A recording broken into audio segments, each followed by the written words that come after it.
अस्सलाम वालेकुम। क्या हाल है, कैसे हैं आप लोग? खुश हैं? जिंदगी गुलजार है या बेजार?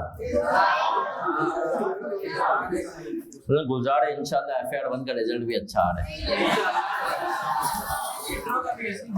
आए सर,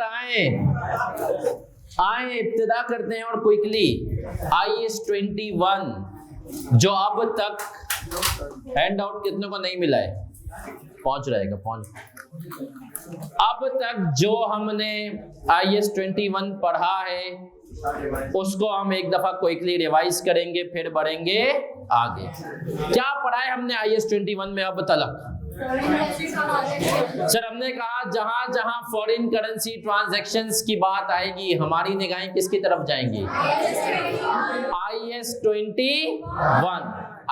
21 ने कहा, और याद रखो दुनिया चेंज होने के साथ साथ ये IAS बहुत ज्यादा इंपॉर्टेंट है। सर 3 तरह की करेंसी होती है, कौन कौन सी? फंक्शनल करेंसी जिसके अंदर ऑपरेटिंग एक्टिविटीज होती हैं। दूसरी हमने कहा सर दूसरी करेंसी प्रेजेंटेशन करेंसी। ये कौन सी करेंसी होती है? हैंड आउट मिल गया सबको? यार बोल 10 कॉपीज और करा दें। दूसरी करेंसी होती है प्रेजेंटेशन करेंसी, प्रेजेंटेशन करेंसी जिसके अंदर फाइनेंशियल स्टेटमेंट्स बनाते हैं। तीसरी करेंसी फॉरेन करेंसी। सर ये कौन सी करेंसी होती है? Other than functional currency. हमने कहा सर ये 3 तरह की होती है करेंसीज। फिर हम मजीद आगे बढ़े थे और हमने क्या पढ़ा था? हमने पढ़ा था कि सर हमारे पास IAS 21 कहता है कि मुझे 2 हिस्सों में तोड़ दो, मॉनेटरी आइटम्स और non monetary items. Non monetary items और मॉनेटरी आइटम्स क्या होते हैं? मॉनेटरी आइटम्स हर तरह का रिसीवेबल, हर तरह का पेएबल और कैश। नॉन मॉनेटरी आइटम्स, इनके अलावा के जो आइटम्स हैं वो कौन से आइटम्स हैं? जैसे कि इन्वेंटरी, PPE, प्रीपेड्स। सर फिर हम और आगे बढ़े थे। मॉनेटरी आइटम्स ने कहा हमें 3 दफा तुम ट्रांसलेट करोगे, लोकल करेंसी में लेकर के आओगे। वो 3 दफा कौन सी थी? ट्रांजैक्शन डेट, क्या इस दिन गेन लॉस आएगा? नहीं सर। रिपोर्टिंग डेट, क्या गेन लॉस आएगा? कहां जाएगा?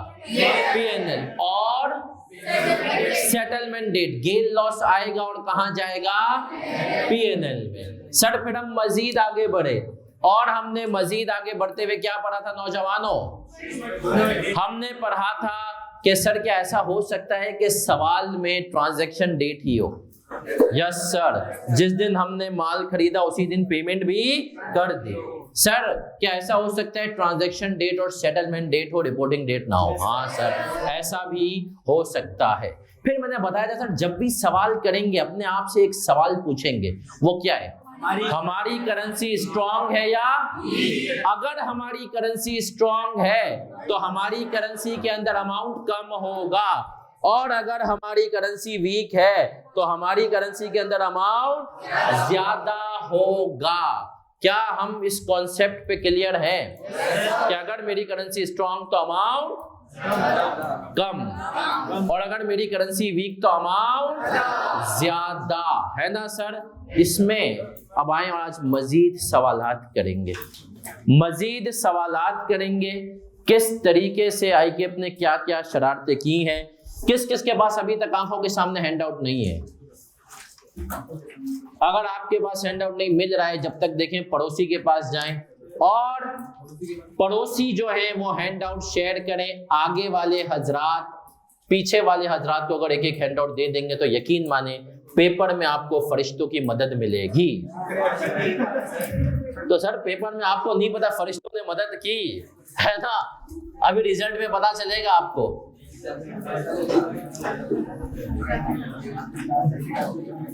सर IAS 21 की एक और खास बात मैंने आपको बताई थी, वो क्या थी? जल्दी बताएं सर। ये IAS किसी के साथ भी मिलके आ सकता है। तो हमने कहा सर अगर ये IAS किसी के साथ भी मिलके आ सकता है तो इसका मतलब ये है कि सर पास्ट पेपर्स में अब तक किसके साथ मिलके आया है? IS-41 पास्ट पेपर्स में ये जिसके साथ मिलके आया है उसको हमने कहा IS-41। और हमने कहा सर पास्ट पेपर्स के अलावा ये जिसके साथ मिलके आया है वो है IFRS, ये स्टडी टेक्स्ट में IFRS 9 और इन्वेस्टमेंट प्रॉपर्टी। आए सर हमें फॉरेन करेंसी, अगला जो सवाल है ना उससे पहले कि एक बेस बनाते हैं, थोड़ी सी मैं आपको कहानी भी बता दूं। सर इंपोर्ट और एक्सपोर्ट का जब बिजनेस होता है, इंपोर्ट और एक्सपोर्ट का जब बिजनेस होता है तो सर उस बिजनेस के अंदर सामने वाली पार्टी को आप पे भरोसा चाहिए होता है कि भाई तुम मुझे पैसे भी दोगे, है ना, तुम मुझे पैसे भी दोगे। वो पार्टी कहती है मैं तुम्हें माल भेज दूं और तुम पाकिस्तानी हो, पैसे ना दो, है ना। वो भी थी ना कोई फिल्म, यार निम्रा को बोल मुझे वो कर दे, ईमेल कर दे हैंडआउट, सही। वो एक फिल्म भी थी ना पाकिस्तानी, कौन सी थी यार, पाकिस्तानी नहीं थी, इंडियन थी कोई, जिसके अंदर वो जूते 2 हिस्सों में कर देते हैं। जो भी था, तो हमने कहा वो जूते 2 हिस्सों में कर देते थे और वो इंपोर्ट एक्सपोर्ट कराते थे, तो उनको बड़ा मसाइल होते हैं। वो कहते हैं हाँ ये सब याद है हमें ना, कौन सी कंपनी कौन सी। तो खैर सर, तो ये एक बड़ा मसला होता है इंपोर्ट के केस में, ये एक बहुत बड़ा मसला होता है कि यार सामने वाली पार्टी को हम पे ट्रस्ट नहीं होता। तो क्या होता है, मैं आपको इसका एक कहानी बताता हूँ कि सर डिफरेंट तरह के बेसिस होते हैं जिनकी बेस पे माल हमें इंपोर्ट हो रहा होता है। एक तो इंपोर्ट के केस में बहुत इंपॉर्टेंट चीज है LC, letter of credit. Letter of credit के बगैर आपको माल नहीं मिलता। गोरा तो लेटर ऑफ क्रेडिट पे भी नहीं मानता। अगर कल ही मेरी एक पार्टी से बात हो रही थी, क्लाइंट से, वो कह रहा है यार चाइना वाले तो फिर कहते हैं आप अपनी बैंक को बोलें। लेटर ऑफ क्रेडिट होता क्या है, एक तरह से बैंक गारंटी। बैंक गारंटी दे देगा कि वो आपके बिहाफ पे पेमेंट करेगा तो हम माल बेच देंगे। गोरा कहता है तुम्हारे बैंक के भी भरोसा नहीं है। गोरा कहता है यूके वाला, उसने कहा मेरा चाइना का जो सप्लायर है वो कहता है कि LC के काम हो जाएगा। यूके वाला कहता है नहीं भाई पैसे चाहिए एडवांस में तो जाके दूंगा। तो सर अब आते हैं लेटर ऑफ क्रेडिट भी जब हो जाता है तो उसके बाद 2 तरह की शिपिंग्स होती हैं। एक होती है फ्रेट ऑन बोर्ड, इसको कहते हैं FOB बेसिस। कौन सी बेसिस? FOB। एक होती है CNF। अब मैं आपको बताता हूं CNF और फ्रेट ऑन बोर्ड में क्या फर्क है, सवाल के रूप से हमारे। सर ये जो FOB बेसिस होती है ना, इसके अंदर सामने वाला, हम इंपोर्टर हैं, हम चाइना से मशीन मंगवा रहे हैं, तो एक्सपोर्टर कहेगा भाई मैंने चाइना में अपने मुल्क की पोर्ट के ऊपर जिस शिपिंग कंपनी को तुमने कहा था उसके जहाज पे मैंने मशीन चढ़ा दी, तुम्हारी मेरी जिम्मेदारी खत्म। रास्ते की सारी जिम्मेदारी किस पे होगी? तुम पे। शिपिंग कंपनी, अब वो मशीन डूबे शूबे कुछ भी हो, जहाज डूब जाए, मेरी बला से मैं तुमसे पैसे ले लूंगा। तो हमने कहा सर इस किस्म के केसेस में रिस्क एंड रिवॉर्ड ट्रांसफर हो जाएंगे, ट्रांसफर ऑन शिपमेंट। जिस दिन वहां से जहाज चल पड़ा या उसने वहां पर मशीन में डाल दिया, हमने कहा क्या हो गया, उसकी जिम्मेदारी खत्म, हमें उसको पैसे देने ही देने हैं। यह है FOB बेसिस। सर एक होता है CNF बेसिस। कौन सी बेसिस? CNF basis. इसमें क्या होता है, हम सामने कहते हैं तुझे इतनी जल्दी नहीं छोड़ेंगे, हम कहते हैं यहां पर, इसका नाम मशहूर है CNF। हम कहते हैं हमारे मुल्क में जब तक जहाज नहीं आ जाता, हमारे यहां से सब चीजें क्लियर नहीं हो जाती, तब तक जिम्मेदारी है। Risk and reward on custom clearance. अब सर ये बातें आप हमें क्यों बता रहे हैं, वजह है, लिंक्ड है आपसे। सबसे पहले मुझे बताएं, आप एक नॉर्मल आदमी हैं, नॉर्मल एक्सपोर्टर हैं, आप इंशाल्लाह अपना बिजनेस करेंगे, बन गया एक्सपोर्टर। आप ये वाला एग्रीमेंट करने चाहेंगे एज एन एक्सपोर्टर माल, या ये वाला? कितने लोग करें ये वाला CNF? अच्छे बिजनेसमैन बनो, ये करो। आपने कहा FOB, अबे उसके मुल्क में पता नहीं जहाज में, मैंने तो नॉर्मल चढ़ा दिया था कंटेनर में, किसी ने चरस वरस डाल दी, सही है, जूतों के अंदर, तो बोला भाई यहाँ पे मेरे पैसे बचते हैं, ये इतनी आसानी, ये FOB होता है। अब होता क्या, आप सुनना। अब इसको आता हूँ सवाल से कनेक्ट करते हैं। हमने कहा, उसने कहा माल हमारे मुल्क में आया, माल हमारे मुल्क में आया, और अच्छा मुल्क में माल हमने एग्रीमेंट कर लिया सामने वाली पार्टी से, उसको एक हमने एडवांस के पैसे दिए।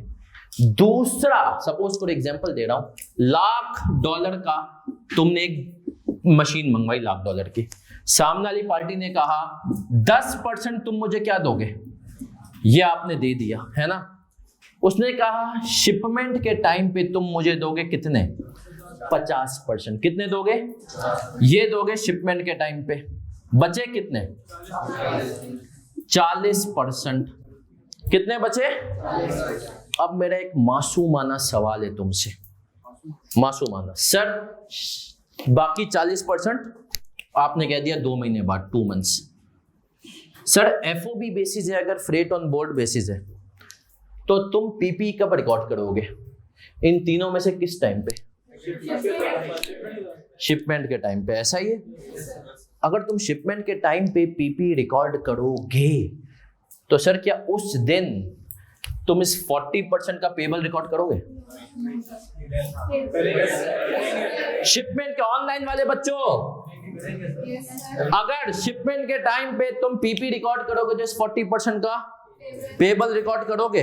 हाँ ना भैया, PP तुम्हारा हो गया, तो अब रास्ते में PP डूब जाए, सामने वाला बोलेगा बेटा मुझे 100% पूरे चाहिए। लेकिन अगर CNF मॉडल है, CNF मॉडल है, तो तुम PP कब रिकॉर्ड करोगे? जब तक मेरे पास, तो क्या शिपमेंट के टाइम पे मैं PP रिकॉर्ड करूंगा? मैं क्या करूंगा? एडवांस रिकॉर्ड करूंगा। क्या रिकॉर्ड करूंगा? एडवांस रिकॉर्ड करूंगा। तो सर कॉन्सेप्ट हमारा हुआ क्लियर कि सर जब ये FOB बेसिस होगी, शिपमेंट के टाइम पे हमें PP भी रिकॉर्ड करना है 40%, CNF होगी जब तक मेरे पास क्लियर नहीं हो जाए, मेरी पोर्ट पे पहुंच के क्लियर नहीं हो जाए, मैं रिकॉर्ड, ये कॉपी करना है तो कॉपी करो। फिर आते हैं सवाल पे, और सवाल है ICAP की क्वेश्चन बैंक का। चले सर बढ़े आगे, कर लिया कॉपी। कैरेज एंड फ्रेट का रिस्क एंड रिवॉर्ड ट्रांसफर होता है कस्टम क्लियरेंस पे या तो हमारे पोर्ट पे पहुंचने पे, दोनों में से एक होता है।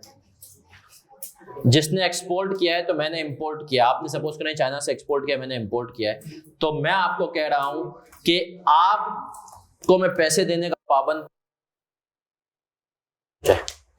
तो उस दिन रिस्क एंड रिवॉर्ड ट्रांसफर होगा, उस दिन मैं PPE रिकॉर्ड कर रहा हूंगा। चले सर बढ़े आगे, जल्दी से 1 मिनट और दे रहा हूं, जल्दी जल्दी, क्योंकि सर जो अगला सवाल है वो हम इंशाअल्लाह के साथ करने वाले हैं। किस किस के पास हैंड आउट नहीं है? बस अभी मिलने वाला है 2 ही मिनट में।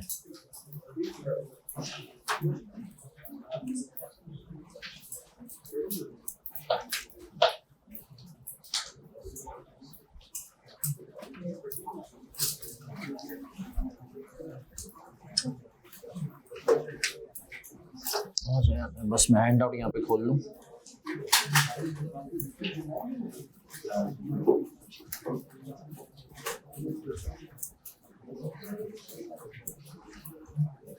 हाँ का ताहिर भेज दिए, हाँ ताहिर मैं कह रहा हूँ हैंड आउट भेज दिए बेटा, 786 पे भेजा है। ओके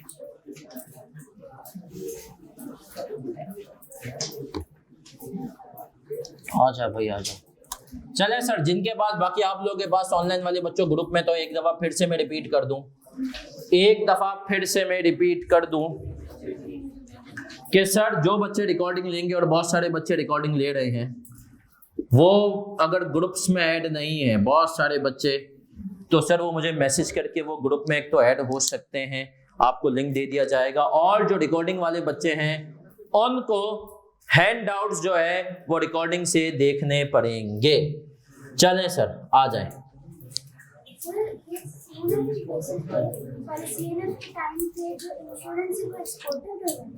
इन सब कुछ एक्सपोर्टर की जिम्मेदारी है। हाँ तो होगा, हमने कहाँ भी प्राइस की बात की है। सर एक सवाल आया है कि ये सीएनएफ के टाइम पे इंश्योरेंस तो एक्सपोर्टर कराएगा, तो फिर तो प्राइस में भी डिफरेंस होना चाहिए। बिल्कुल होना चाहिए। तो बिल्कुल सर सीएनएफ के चार्जेस अलग होंगे। भाई वो बोलेगा मैं जिम्मेदारी ले रहा हूं तो पैसे भी तो ज्यादा लूंगा। नॉर्मल है ना, आप भी किसी की कोई जिम्मेदारी लें तो आप पैसे ज्यादा लेते हैं। आए आए सर आए, आगे बढ़ते हैं और अब हम आएंगे एग्जाम स्टैंडर्ड क्वेश्चंस पे। Question number 1, DND limited. जिनके पास हैंडआउट नहीं है वो किसी के साथ शेयर कर लें, क्योंकि शेयरिंग इज अभी मिल जाएगा। पेज नंबर है 6। ये आईकेप की क्वेश्चन बैंक के सवालात हैं और इस किस्म का सवाल पेपर में टेस्ट भी हो चुका है। Page number 6 DND limited. सवाल पढ़ने, रिक्वायरमेंट सबसे पहले क्या कह रहा है? Prepare journals to show how the above contract should be accounted for under IAS 21. DND Limited is a listed company having its operations within Pakistan. During the year ended December 31, 2016, company contracted to purchase plants and machineries from a US company. The terms and conditions thereof are given below. Total cost of the contract कितनी है? 1 lakh. Payment to be made in accordance with the following schedule. Payment dates, amounts payable. Signing of the contract 1 जुलाई पे कितना पे करना पड़ रहा है? 20,000। फिर आगे बढ़े सर, इसने अगली चीज क्या कही? शिपमेंट सितंबर 30, 2016 50,000। सर शिपमेंट के साथ एक छोटा सा स्टैटिक है जिसको आप पेपर में बड़े प्यार से इग्नोर करते हैं। क्या लिखा हुआ है? Risk and rewards of ownership are transferred on कौन सी बेसिस है? After install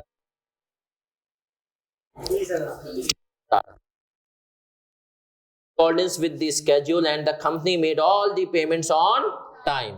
following exchange rates हमें गिवन है 1 जुलाई के, 30 सितंबर के, 31 दिसंबर का क्यों है? रिपोर्टिंग डेट है। $30,000 का पेबल होगा और 31 जनवरी को हमने क्या कर दिया? पे कर दिया। तो आ जाए मेरा प्यारा बच्चा, अब हम क्या करेंगे सर? हमने कहा हम जर्नल्स बनाएंगे, जर्नल एंट्रीज बनाएंगे। सर मार्कर थोड़ा डार्क यूज करें। सॉरी बच्चा, आज मैं अपना मार्कर भूल गया तो सर साजिद का मैंने चुरा लिया है। अब चोरी के माल में ये थोड़ी कह सकते हैं कि भाई कैसा है, मतलब सर साजिद के जो पिए उनसे मैंने ले लिया है। अब मुझे अच्छा नहीं लग रहा ना कि सर साजिद का मार्कर है, मैं इसको बोर्ड पे मार के इसकी निप को डार्क कर दूं। तो आ जाए sir question number, exam standard है ना, पेपर में ऐसा सवाल आ चुका है। आए सर आए एग्जाम स्टैंडर्ड क्वेश्चन। गलती से नहीं डरेंगे। सबसे पहले आपने सिर्फ बोर्ड पे देखना है, मुझे बताना है कि कब क्या हुआ। ये जिन बच्चों को हैंड आउट नहीं मिला, कौन है वो अजीम हस्तियां? ले जी सर 1 जुलाई को एग्रीमेंट किया है ना, हमने कहा 1 जुलाई 16 को एग्रीमेंट हुआ है। हमने कितने डॉलर दे दिए? तो बैंक से कितने पैसे गए? बैंक से गए $20,000 और $1 कितने का है? 60.5। कितना हो गया? 12 लाख। सूदी द्वारा डेबिट एडवांस 12 लाख 10,000। मानते हो? चले सर, पहली एंट्री तो हमने बना ली, अभी कॉपी नहीं करना है। सर दूसरी एंट्री में चाहूंगा आप सब खुद एक दफा ट्राई करें फौरन से। अभी दूसरी एंट्री शिपमेंट पे 30 सितंबर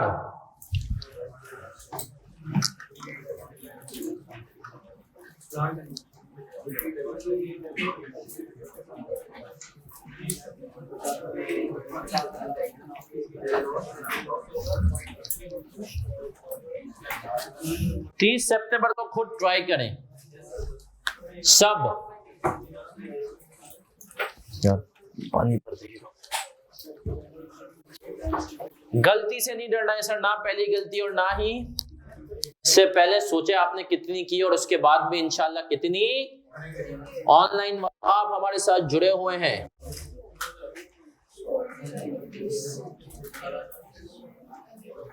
अमाउंट चाहिए मुझे पीपीई का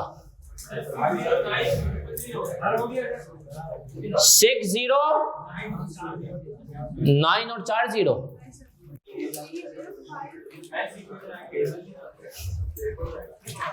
पीपीई कितने से रिकॉर्ड होगा मुझे ये पूछना है बस। 3 लाख।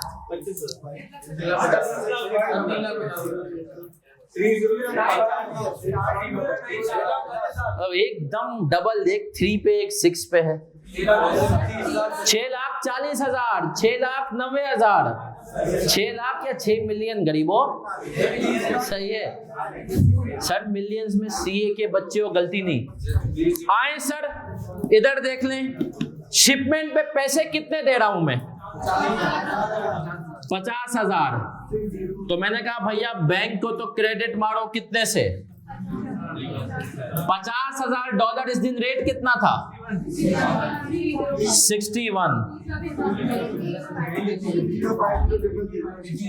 सर ये तो वो अमाउंट है जो मैंने पे कर दिया है ना, लेकिन सर 50,000 पे कर दिए, आज पीपी मेरे पास आ रहा है, मतलब रिस्क एंड रिवॉर्ड ट्रांसफर हो गए, तो क्या इस एडवांस को खत्म नहीं करूंगा? ये एडवांस तो तब था जब पीपी के मेरे पास नहीं आया था, अब ये पीपी मेरे नाम पे हो गया, रिस्क एंड रिवॉर्ड ट्रांसफर हो गए, तो एडवांस क्या करूंगा? एडवांस क्रेडिट कितने से? 1210,000,000। फिर आगे आए सर 30,000, 20,000 पहले पे गए थे, 50 अभी मैंने कहा जब पीपी अपने पास रिकॉर्ड कर रहा हूं तो इसका मतलब क्या है कि सर मुझे पेबल भी अपने पास रिकॉर्ड करना होगा। कितने से? $30,000 मल्टीप्लाई बाई 60, 1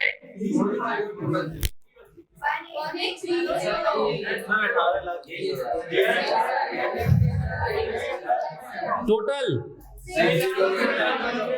6090। सर कितने लोगों ने सही निकाला? पहली दफा में बिल्कुल सही, कोई नया काम नहीं किया, हल्का सा है, आ जाए। अच्छा सर अब मुझे एक बात का जवाब देंगे सब, अभी कॉपी नहीं, देखो पूरा कॉपी करने का टाइम दूंगा। कोई भी मसला हो फौरन पूछना है, शर्म आ रही हो ना क्लास में पूछते हुए तो क्लास के बाद भी पूछना है, लेकिन पूछना। सर मुझे बताएं एडवांस को तो मैंने 60.5 पे किया हुआ था, इसको 61 पे नहीं लाऊंगा। कितने लोग कह रहे हैं कि 61 पर नहीं लेकर आऊंगा, 60.5 पे रखूंगा? क्यों, लॉजिक क्या है? सर देखें अब एडवांस के ऊपर कोई एक्सचेंज गेन लॉस नहीं आना, वो तो मैं पे कर चुका हूं। इसको एग्जांपल यूं समझो, किसी ने केएनएस में भी फीस जमा कराई सपोज करो, और उसने जमा करा दी अभी 10,000 रुपए की फीस, सही है, और खुदा ना खास्ता मतलब कुछ उसको पेपर ड्रॉप करना पड़े, अच्छी वजह ये हो जाए कि भाई उसको बिल गेट्स बुला लिया अमेरिका, सही है, और उस वजह से उसको अभी पेपर ड्रॉप, फिर बिल गेट्स उसको बुलाए और बिल गेट्स बोले तो माइक्रोसॉफ्ट में काम करो, थोड़े बहुत इंटर्नशिप लो, एक्सपीरियंस लो, फिर चले जाना पाकिस्तान। आपने वहां पे एक्सपीरियंस लिया, अब बिल गेट्स ने कहा जा सीए पूरा कर गया, फिर सीएफओ लगाऊंगा, सही है, आप फिर से आगे 6 महीने के बाद अब आप केएनएस में आए, और केएनएस पे आप आए और केएनएस को आपने कहा कि भैया जो है ना आधी फीस मेरी बची है, मैं 20,000 रुपये इस दफा 10,000 रुपये पे कर दूंगा। साजिद साहब ने कहा नहीं रुकें जरा सब्र करें, भाई 6 महीने पहले 10,000 की वैल्यू अलग थी, आज के 10,000 की वैल्यू, तो बोला यार साजिद साहब ने कहा 6 महीने के पहले के 10,000 आज के 11,000 के हिसाब से, तो तुम मुझे 1,000 रुपये और पे करो, तो आप करेंगे? आप करेंगे भाई आधा अमाउंट जो मैंने पे कर दिया है तो वो कर दिया है, अब फायदा हो रहा है, नुकसान हो रहा है, पैसे की वैल्यू बढ़ रही है, कम हो रही है, साजिद साहब ये आपका नुकसान है, मेरा नुकसान। तो आपने जब एडवांस 60.5 पे कर दिया तो अब पीपी जिस दिन मंगा रहे हो उस दिन 61 का हो या 71 का हो या 91 का हो, आपने कहा भाड़ में जाए, मैं जितने पे एडवांस रिकॉर्ड किया था उतने पे रिकॉर्ड करूंगा, मेरे हिसाब से इस पे अब एक्सचेंज गेन लॉस खत्म। सही है सर? तो लर्निंग आउटकम लिख लो साथ साथ इसी सवाल के ऊपर, learning outcome, no exchange gain loss, no exchange gain loss on advance, कोई एक्सचेंज गेन लॉस नहीं आएगा एडवांस पे, no exchange gain loss on advance. चलें सर, अब हम आ गए 31 दिसंबर, 31 दिसंबर पे हम आए। अब हमने कहा $30,000 अभी भी हमारे पास पेबल है, कॉपी नहीं। आज रेट कितना चल रहा है? 61.2। हमने कहा हमने कितने पर रिकॉर्ड किया हुआ है? हमने ये सोचा हुआ कि $1 लेने जाएंगे 61 देने पड़ेंगे, अपनी 61 ने कितने देने पड़ेंगे? 61 पॉइंट। तो अब आपने कहा सर आए निकाल लेते हैं, मुझे नुकसान कितना हुआ? 30,000 मल्टीप्लाई बाई 61.2 माइनस 61। आपने पेबल को क्रेडिट कर दिया कितने से? आपने कहा अब हर डॉलर पे 20 पैसे ज्यादा जाएंगे, और एक्सचेंज लॉस कितने से? 6,000। क्या हम क्लियर हैं सर? फिर हम और आगे बढ़े, 31 जनवरी पे आए और क्या किया हमने? अब हमने कहा वक्त आ गया है कि हम क्या कर दें, 1830 प्लस 6,000। आपके पास लाइब्रेरी कितने पे थी? तो आपने कहा मैं पेबल को डेबिट करूंगा कितने से? 000। पेबल कितने से डेबिट? 1836,000। बैंक कितने से क्रेडिट? 1845,000। और हमने कहा एक्सचेंज लॉस कितने का आया? 9,000। क्या हम क्लियर है? बैंक को हमने कितने से रेट क्या है? 30,000 मल्टीप्लाई बाई। तो हमने कहा सर ये हो गया हमारा सवाल। कॉपी करें, कोई सवाल हो तो पूछें। जी बेटा। सर एक बच्चे का सवाल आया है कि ये पीपी बढ़ा दे। एक बच्चे का सवाल आया है कि सर हम पीपी को क्यों नहीं बढ़ाते? स्टैंडर्ड कहता है कि तुम्हारी गुर्बत से पीपी का क्या कसूर? भाई तुम अगर आज पैसे सारे तुमने एडवांस दिए है ना, तुम एक साथ पे कर देते सारे, तो पीपी उस रेट पे आता। बोला यार पीपी तुम पेमेंट लेट कर रहे हो तो इसमें पीपी का इन्वेंट्री का कोई कसूर? कसूर है इस पेबल का। पीपी कौन सा आइटम है? नॉन मॉनेटरी आइटम है। टैक्स। अच्छा एक बच्चे का सवाल आया है जिसने कितने लोगों ने कैफ 6 पढ़ लिया है? उसने कहा कि सर टैक्स में तो कर देते थे, टैक्स अलग है, अकाउंटिंग आप भूल जाए, FR2 पढ़ते हुए आप भूल जाएं कि आपने कभी टैक्स पढ़ा भी है या आप पढ़ रहे हैं। हम आपको याद दिलाएंगे IAS 12 के टाइम पे कि हाँ आपने टैक्स पढ़ा हुआ है, अभी आप भूल जाएंगे। सही है सर? क्या हम क्लियर है इस सवाल में? सर शिपमेंट वाला समझा दे अभी सब। सर देखें हमने कहा रिस्क एंड रिवॉर्ड की जो ट्रांसफर की बात आती है तो दो केसेस होते हैं कि सर या तो शिपमेंट पे रिस्क एंड रिवॉर्ड ट्रांसफर हो जाते हैं जिसको हम कहते हैं FOB। सामने वाली पार्टी कहती है कि भैया हम तुम्हारे एक्सपोर्टर हैं लेकिन हमारी जिम्मेदारी है जब तक हमने अपने मुल्क में जहाज पे चढ़ा दिया, उस जहाज पे जिस पे तुमने कहा था, इसके बाद हमारी जिम्मेदारी क्या हो गई? खत्म। एक तो केस ये होता है। दूसरा केस क्या होता है? हमने कहा कि यार हम सामने वाले को कहते हैं नहीं भाई तुम मुझे मेरी पोर्ट पे ला कर दो, उसको कहते हैं CNF। तो जब FOB बेसिस होता है जिसमें शिपमेंट पे रिस्क एंड रिवॉर्ड ट्रांसफर हो जाते हैं जहाज पे चढ़ाने के साथ, उसमें हम PP रिकॉर्ड कर लेते हैं जिस दिन रिस्क एंड रिवॉर्ड ट्रांसफर हुए, उस दिन जो बचा हुआ अमाउंट होता है उसका पेबल भी रिकॉर्ड कर लेते हैं। लेकिन CNF में जब हमारे पास पहुंच जाता है उस दिन हम रिकॉर्ड करते हैं। CNF के सवाल भी करेंगे, रुको जरा सब्र करो। चले सर आए सर, ये सवाल तो आपने मुस्कुराते हुए, अगला सवाल भी इसके नीचे एक और सवाल आ रहा है। जिन्होंने ये सवाल कर लिया कॉपी, वो अगला सवाल करेंगे। जी मुजम्मिल आप टाइम लें, जिन्होंने कॉपी कर लिया है। अगला सवाल जो इसी के साथ एक क्वेश्चन नंबर 2 एग्जाम स्टैंडर्ड। जी ये आईकेप के सवाल को देखते हुए हमने एक सवाल बना दिया, बस ये सवाल आपने करना है और इसमें परसेंटेजेस दे दिए हैं।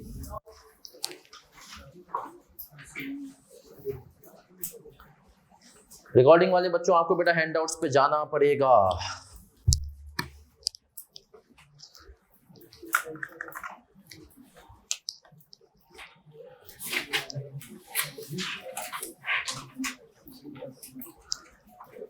अगला क्वेश्चन है सवाल नंबर 2, एक पढ़ते हैं।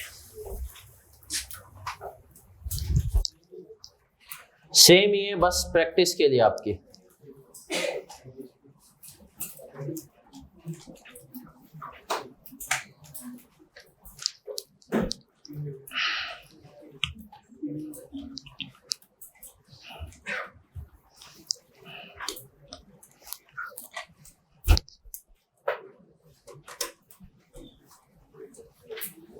क्वेश्चन नंबर 2 खुद से करना है और 5 मिनट से ज्यादा नहीं है सवाल करने के लिए। सर टाइम बाउंड होके क्लास में ही करेंगे, टाइम बाउंड होके।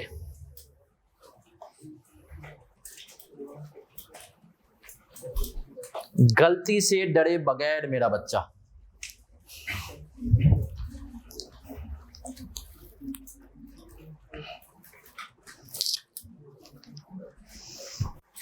क्वेश्चन नंबर 2 सेम इसी तरीके का सवाल है।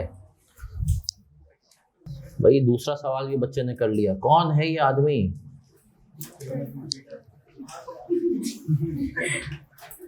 चीता तरीन आदमी। भाई कौन, क्यों हो, इतनी जल्दी क्यों कर रहे हो? रुको जरा, सब्र करो। सर गलती से बिल्कुल नहीं डरना मेरा बच्चा। हो सके आपकी गलती होनी भी नहीं चाहिए इस स्टेज पे। कर लेंगे सर इंशाल्लाह, गलती से बिल्कुल नहीं डरे।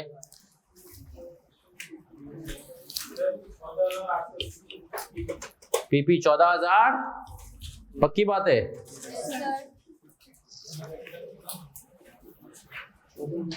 14,880 ऑनलाइन वालों लब्बैक कहो अगर आप इनके साथ हो तो।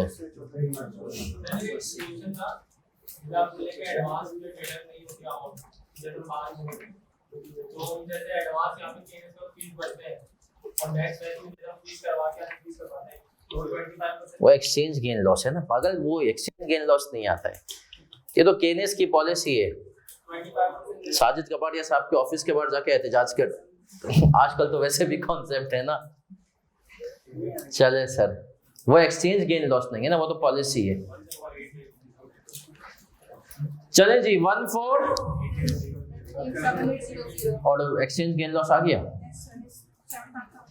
75,000 रिपोर्टिंग पे। और आगे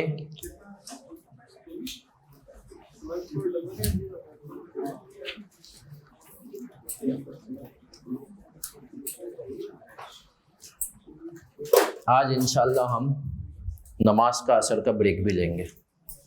अब से मैंने सोचा है सर बीच में नमाजों की ब्रेक जिस दिन जो नमाज आई गई ब्रेक लेंगे। सर क्यों सोचा है आपने ऐसा? क्योंकि सर अल्लाह की मदद हमें चाहिए होती है ना पास होने के लिए। और यकीन माना अगर आप अच्छे काम कर दें आपका सीए बहुत जल्दी निकलेगा इंशाल्लाह। फिर एक वाकया भी सुनाऊंगा इसके ऊपर, फिर किसी के में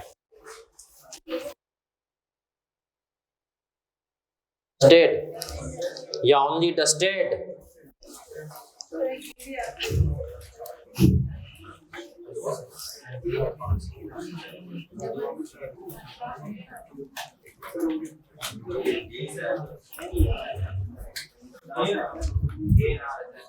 गेन आ रहा है।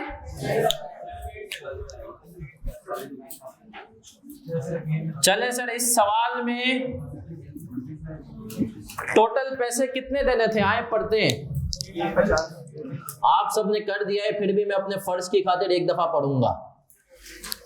HK Limited is a listed company having its operations within Pakistan.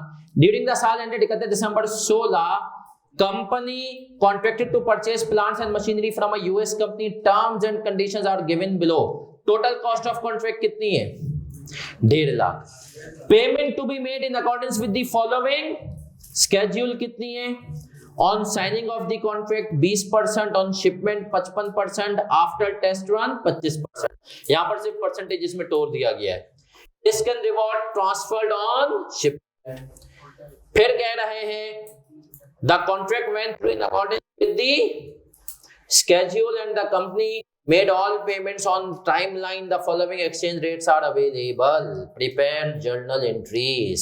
तो आ जाएं सर, जब हम जर्नल एंट्रीज पे आ रहे मेरा प्यारा बच्चा, तो हमने क्या कहा? हमने कहा सर इसी सवाल पे आते हैं।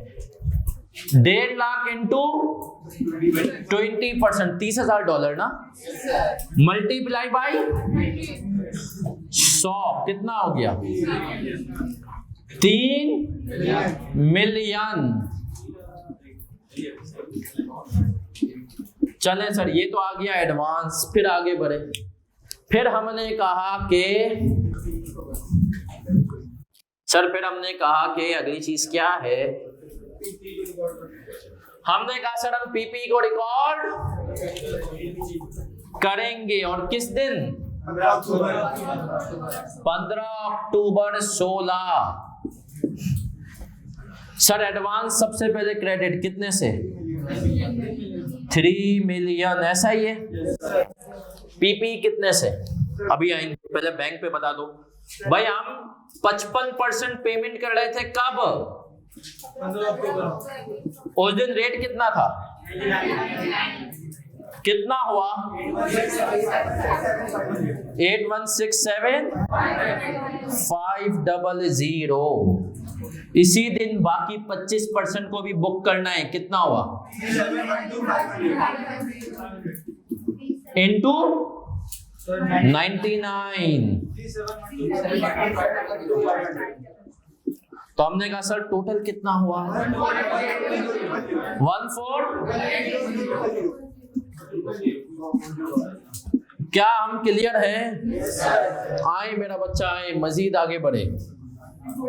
अब हमने कहा रिपोर्टिंग डेट पर आए।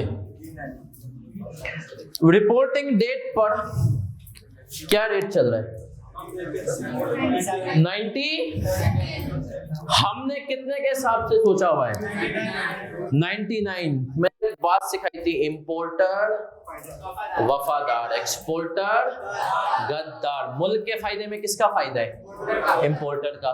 तो हमने कहा अब ये खुश हो रहा है क्योंकि मुल्क का फायदा हो रहा है। डॉलर रुपए के मुकाबले में कमजोर हो रहा है। पहले $1 में 99, अब कितने आते हैं? हमने कहा पेबल डेबिट से निकाल लेते हैं सर।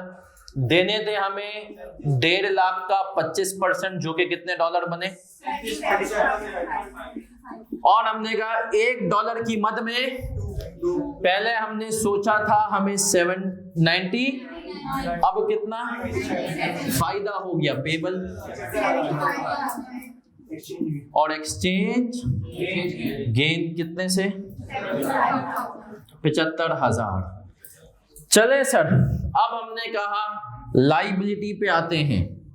लाइबिलिटी पे आते हैं और हमने कहा लाइबिलिटी हमारे पास कितने की बची थी? 37।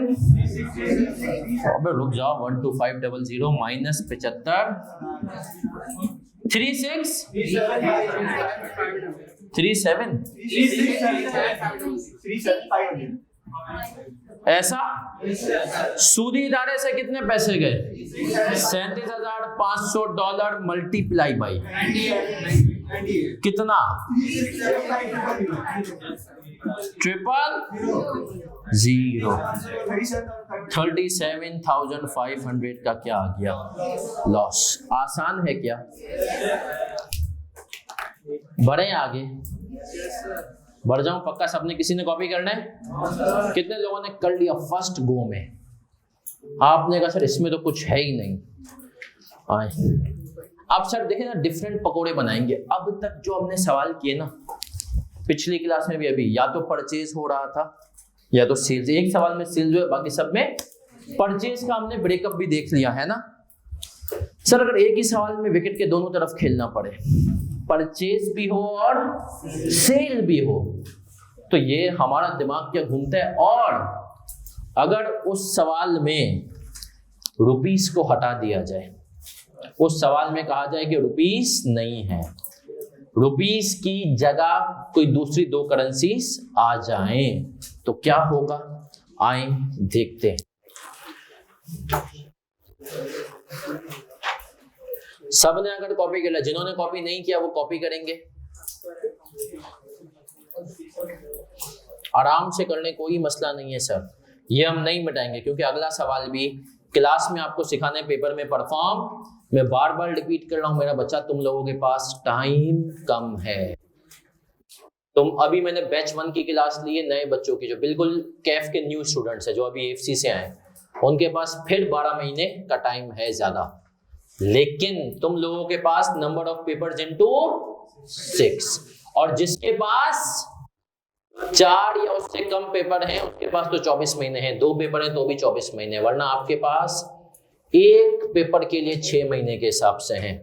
तो मेरा बच्चा अब टाइम कम है, सीरियस शुरू से होना है, क्लास में ही सीखना है। आ जाएं। क्वेश्चन नंबर 3, अजफर एंड, अब इसने रिक्वायरमेंट क्या कही है, show the effect on profit and loss of these transactions. पहला सवाल अपने आप से पूछेंगे, क्योंकि आप रुपीस नहीं है, तो पहला सवाल क्या होगा, हमारी करेंसी स्ट्रांग है या। Asfar is an entity whose functional currency is US dollar. It prepares its financial statements to 30 June हर साल। Following transactions take place on 21 May year when the spot exchange rate was $1 is equals to 0.8 euros। Sir आप बताएं, हमारी currency US dollar है, इसने कहा $1 is equals to 0.8 Euros. मेरी currency strong है या वीक है? कितने लोग कह रहे हैं वीक है? हाथ उठाएं। वीक मेरी करेंसी। कितने लोग कह रहे हैं स्ट्रांग है? घर पे कौन आएगा? स्ट्रांग वालों के। सर मेरी करेंसी वीक है भाई, मेरे $1 के अंदर उसके पूरा 1 यूरो भी नहीं आता, 80 पैसा आता है यूरो का। कितना आता है? 80 पैसा यूरो का आता है। तो मेरी करेंसी क्या है? वीक है ना सर? जितना एक अमेरिकी अपने मुल्क से प्यार करता है उतना एक भी नहीं, 80% यूरोपियन अपने मुल्क से प्यार करता है ना सर? तो हमने कहा मेरी करेंसी क्या है? वीक है। जहां तुझे ये पता चल गया मेरी करेंसी वीक है, तो अब तुमने कहा मेरी करेंसी में अमाउंट क्या आएगा? ज्यादा। अब डिवाइड करके आए या मल्टीप्लाई करके? मेरी करेंसी में अमाउंट क्या होगा? ज्यादा। पहला सवाल अपने आप से, मेरी करेंसी स्ट्रांग है या वीक है? फिर तुमको ये याद नहीं करना पड़ेगा कि अगर यूरो टू डॉलर होता तो क्या करते, डॉलर टू यूरो। नहीं, मेरी करेंसी स्ट्रांग है या वीक है। आए अब आगे बढ़ेंगे। तुम्हारी करेंसी जब स्ट्रांग है माशाल्लाह, तो आए। Goods were sold to Ali a customer in January for 96,000 euros. अच्छा, इसने यूरोस में कह दी सेलिंग प्राइस, हमने कहा बढ़िया है। कॉस्ट कितनी थी? $1,00,000 की थी कॉस्ट। सर कॉस्ट क्यों दी हुई है बेटा? कॉस्ट ऑफ गुड्स सोल्ड को निकालने के लिए P&L के एक्सट्रैक्ट्स मांगे ना, तो हमने कहा कॉस्ट तो आएगी। फिर कह रहा है, ये तो हो गई सेल्स ट्रांजैक्शन। फिर कह रहा है a specialized piece of machinery was bought from Khanani, a German supplier. The invoice for the machinery is for 1 million euros. एक खरीदने वाली आ गई। Company receives 96,000 euros from Ali on 12 June year. मेरा year and क्या है? 30 जून। मेरा year and क्या है? 30 जून। तो इसका मतलब इस सेल्स ट्रांजैक्शन के केस में तो रिपोर्टिंग डेट आई नहीं है ना। अब आते हैं, At 30 June year 4, it still owns the machinery purchased from. No depreciation has been charged on the asset for the current period to 30 June year. Life of machine क्या थी? आगे एक लाइन ऐड कर लो, एंड कंपनी यूजेस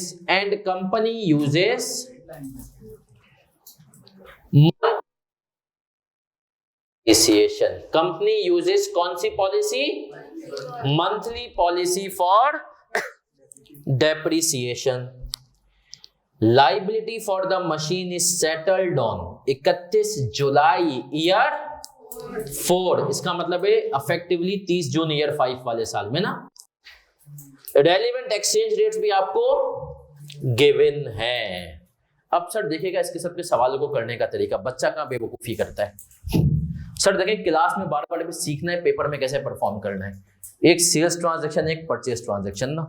अब आप paper में ये घबराएंगे ना कि एक ही डेट पे सारी एक साथ करनी है. नहीं, पेपर में एग्जामिनर ने अपने आंसर्स में ये काम किया हुआ है. टारगेट करें पासिंग मार्क्स अप्रोच. इसमें आसान कौन सी ट्रांजैक्शन है? सेल्स या परचेस? सेल्स. पहले कंप्लीट करेंगे सेल्स ट्रांजैक्शन, हेडिंग डालेंगे, सेल्स की सारी एंट्रियां बना ली. उसके बाद किस पे आएंगे? परचेस, ताकि आपके पास पासिंग मार्क्स तो निकले. तो सर इस सवाल को करने के लिए 10 मिनट है. जल्दी से करें ये सवाल. 10 मिनट है, उससे ज्यादा नहीं है. गलती से नहीं डरना. 10 मिनट में सवाल है आपको करना.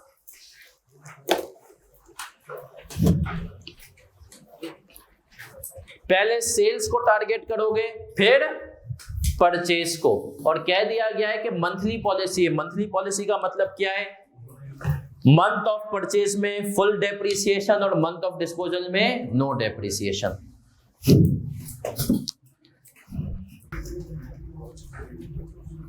गलती से बिल्कुल नहीं डरना है, खुद से करना है. अभी मैं चक्कर लगाऊंगा, देखूंगा क्या आपका दिमाग कैसा चलता है.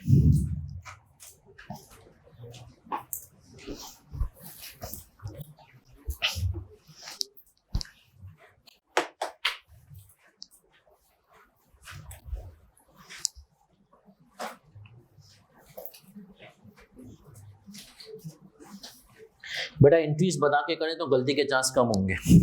तो एंट्रीज बनाएं, लेकिन पहले आंसर का फॉर्मेट बना लें. पीएनएल में क्या क्या चीजें आएंगी? Sales, cost of goods sold और एक्सचेंज गेन लॉस. एक्सट्रैक्ट्स बना लें. जब भी क्लास में खुद से सवाल करने के लिए देखा, ऑनलाइन वाले बच्चों को करते हुए देखा, तो इनकी सेटिंगें बड़ी अच्छी होती हैं. अभी मैंने सवाल खुद से करने के लिए जाना तो कुछ 5-8 बच्चे भाग गए. अब जब कराना शुरू करूंगा फिर आ जाएंगे. दोस्तों को बोला हुआ है बेटा सर जब खुद से कराएं तो बेटा खुद से करें सवाल क्लास में. इसी से तो गलती पता चलती है हमें.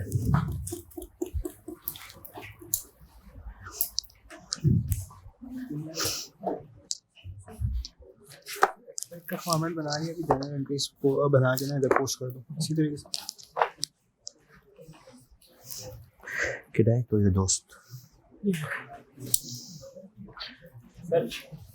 हाँ भाई कर रहा हूँ. पहले एक्सट्रैक्ट का फॉर्मेट कौन बनाएगा? पहले एंट्री तो बनना. फिगर शो करने की आदत डाल. कैसे फिगर निकालिए 120 ये वो 96 डिवाइड बाय 0.8 शो करना बेटा. पेपर में यही तो करना है. फिर पेपर में तुम लोगों को सुस्ती होती है शो करते हुए, अभी नहीं करते तो फिर हो गया. अमाउंट हमारी करेंसी में ज्यादा आएगा. सही बनाएंगे ये दो सही बनाएंगे.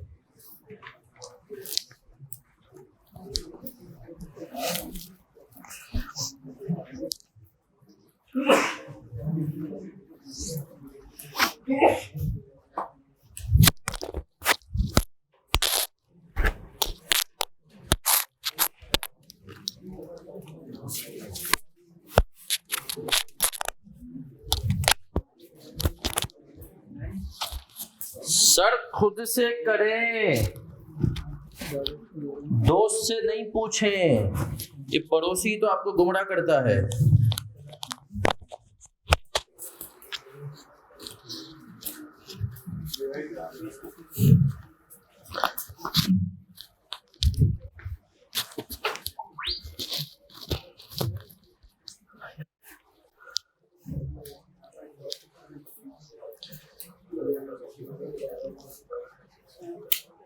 सेल्स पूरी करेंगे और इसके बाद परचेज पे बढ़ेंगे। सेल्स अगर आपकी आ रही है, नहीं बताऊं सेल्स कितने की आई, 1,20,000, तो सही जा रहे हैं आप, क्योंकि हमारी करेंसी में अमाउंट ज्यादा।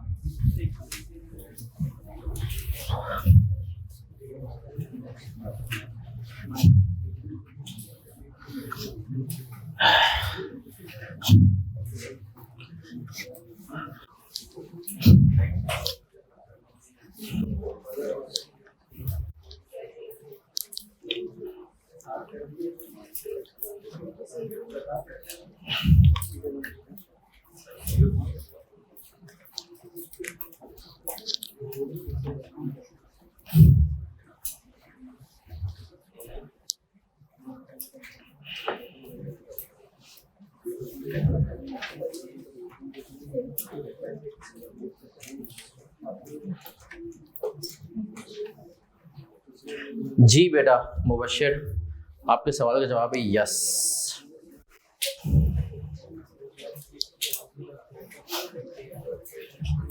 चार मिनट बचे हैं आपके पास, परचेज ट्रांजैक्शन भी पूरी करनी है। 4 टाइम बाउंड होके करेंगे, क्लास में गलती करेंगे जल्दी जल्दी में तो पता चलेगा पेपर में भी क्या गलतियां करते हैं। रिकॉर्डिंग नहीं की तूने? क्यों सर? बैंक में 106। ओके ओके, वही जो सर, कोई मसला नहीं।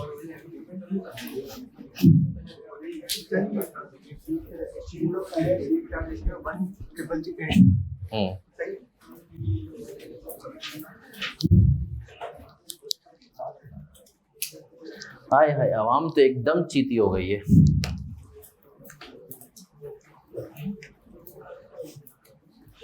खुद से यही चाहिए।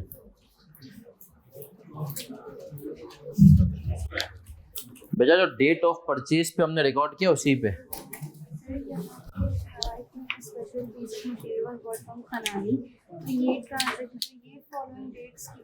ये 21, ये भी 21 में की है, दोनों ट्रांजैक्शन 21 में की हैं।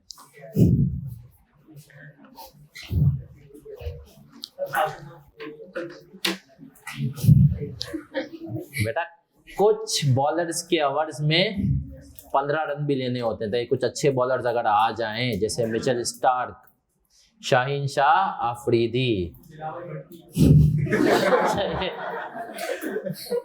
उनके ओवर्स में हमने कहा थोड़ा सा 1-2-3 रन आते हैं तो इससे अच्छा है तो पूरे सवाल करें।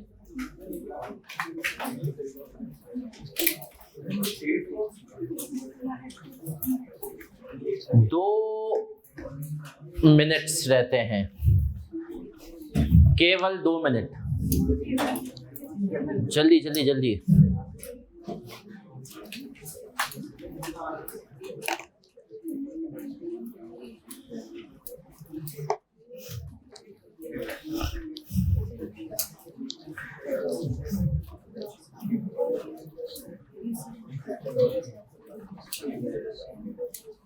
तो 1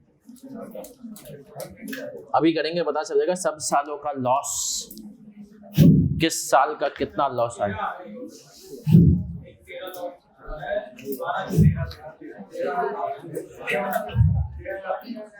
एक मिनट, दोनों हो गए ट्रांजैक्शंस सर, दोनों दोनों दोनों जल्दी, 1 मिनट है अभी भी।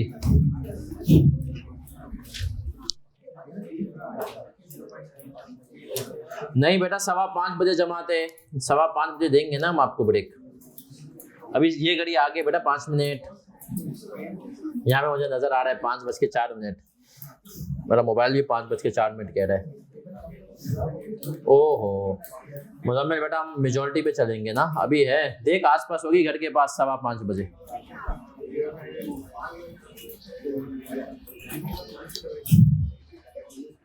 चलें सर बढ़े आगे, चलें सर। अब जिन बच्चों ने कर लिया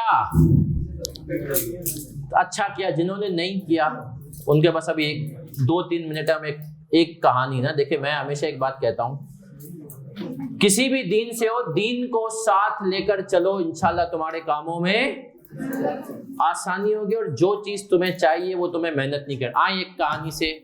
एक कहानी किसी दीनी बुजुर्ग ने सुनाई, उनकी कहानी से हम कुछ सबक लेते हैं। आपके लेवल की कहानी आपको अच्छी लगेगी। उन बुजुर्ग ने क्या किया, मैं एक दफा गया जर्मनी में मुझे एक पाकिस्तानी लाहौर का शख्स मिला और खाने वाने पे उनसे मुलाकात हुई, सब कुछ हुआ। तो उन्होंने कहा कि यार अल्लाह ताला जो है ना वो मौलवियों की तरफ से बड़े बाइज्ड है, मौलवियों को बड़ी फेवर देते हैं। मतलब उसने 2-3 दफ़ा बोला, मैंने इग्नोर किया। जब उसने बहुत बोला मैंने कहा भाई क्यों, मतलब ऐसा क्यों कह रहे हो कि मौलवियों की तरफ बाइज्ड है, मौलवियों को बड़ी फेवर देते हैं। उसने कहा एक वाक्य आपको सुनाऊंगा तो फिर उसके बाद आप खुद भी यही कहेंगे। बोला अच्छा। तो उसने कहा भाई हुआ ये, उस बंदे वो जो जर्मनी का बंदा था जो पाकिस्तानी लाहौर का था, वो कहानी। उसने कहा मैं यहाँ पर पढ़ने आया था जनवरी पढ़ने आया था अपनी यूनिवर्सिटी, आज से कोई 8 साल पहले जर्मनी पढ़ने आया मैं लाहौर से। बोला पढ़ाई हुई, सब कुछ खत्म हुआ, मैं चले गया जॉब पे। पहली जॉब लगी और मेरी नौकरी हुई। उसके 1 हफ्ते के बाद वहां पर एक और खातून की भी नौकरी हुई। जर्मनी बेस्ड थी, लेकिन बोला इतनी खूबसूरत खातून कि मैं देखते ही पागल हो गया। मैंने कहा कि यार देखते ही पहली फीलिंग आई कि ये औकात से, बट बोला दिल है कि दिल ने कर ली को कि यार अब इसी से शादी करनी है। अब बोला मसला ये कि मैं मुसलमान वो नॉन मुस्लिम। मैंने कहा अबे यार ये भी एक मसला है। बोला लेकिन दुआएं शुरू थी मेरी अल्लाह से कि कुछ कर दे हो जाए। फिर उसने कहा कि भाई हुआ ये, रमजान शुरू हुआ, मैंने रोजे रखना शुरू किए। अब मैं लंच टाइम वगैरह में लंच नहीं करता था, बाकी पूरी कंपनी लंच करती थी, खामोशी से सुनना। बोले यार दुआएं रंग लाई।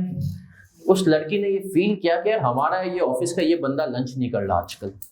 वो मेरे पास आया, उसने कहा आजकल लंच वंच नहीं कर रहे आप। मैंने कहा कि यार हम मुसलमान हैं, रमजान में हमारे रोजे होते हैं, हम अब इस 1 महीने में। बोला उसने फिर और सवाल पूछे इस्लाम के। बोला मैंने उसको बताई बातें। फिर मैंने कहा आपको ज्यादा जो हो तो मैंने उसको बता दिया कि यार आपके करीबी इलाके में होगी कोई मस्जिद वगैरह, वहां से आप रब्ता करें, वहाँ पे कम्युनिटी सेंटर होते हैं, वो आपको गाइड करेंगे। उसने कहा ठीक है। बोला फिर उसने वहां से क्या, रमजान चल रहे थे, कभी हमारी हाय हेलो हो गई किया, तो रमजान खत्म हुए, ईद गुजरी और ईद के तकरीबन 15 दिन बाद वो मेरे पास ऑफिस में आई और उसने कहा I am converted to Islam. मैंने कहा यार बहुत ही अच्छी बात है यार, वो मुसलमान हो गए। उसने कहा अब तो पूरी ऑफिस में मैं मुसलमान, रास्ता साफ। मैंने कहा अब आया मौका और अब इससे दोस्ती बढ़ाऊंगा। बोला देखो भाई इसको यहाँ पर कोई मुसलमान एस्टेश तो है ही नहीं। अच्छा उसने हमने दोस्ती बढ़ाई। फिर मैंने कहा मैं पाकिस्तान से। अब मैंने कहा पाकिस्तान में तो दीन का ये काम हो रहा है, वो काम हो रहा है। बोला नहीं मुसलमान जोश भी ज्यादा। उसको बोला मैंने रेडी कर लिया कि तुम पाकिस्तान चलना। उसने भाई मेरे साथ, उसने कहा कि भाई लीव्स नहीं चलना। अच्छा बोला मैंने यहाँ पे घर पे भी बता दिया कि बहुत खूबसूरत बहू ला रहा हूँ। सही है। तो बोला अम्मा वगैरह भी एक्साइटेड और तस्वीर भी। मैंने कहा आप लोग देखोगे ना तो आपको पता चलेगा कितनी खूबसूरत है। बोला बस अब मैं उसको ये मना रहा था कि यार, मैंने उसकी अपनी अम्मी से भी बात करवा दी कि यार तुम जो है ना पाकिस्तान में आओगे, दीन भी है, तो उसने कहा यार मेरी अम्मी बहनें वगैरह सब घर में, तुम हमारे घर पे स्टे करना। बोला वो उस पर मानी नहीं। खैर मैंने उसको ये बना दिया तुम पाकिस्तान आओगी। बोला मैं उसको पाकिस्तान लेकर के आया और एयरपोर्ट में अम्मा और बहनों ने देखा तो बोला ये तो तेरी औकात से बहुत बाहर। पर मैंने कहा देखो गेम पूरी है, अब शादी होनी है।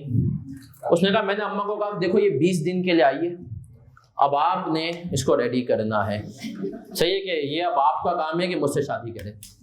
खैर उसने कहा अम्मा को उसने ये बात कही कि मैं आपके घर पर रुकूंगी तो नहीं, मैं रुकूंगी होटल में, लेकिन एक लंच आपके साथ लंच रोज करूंगी।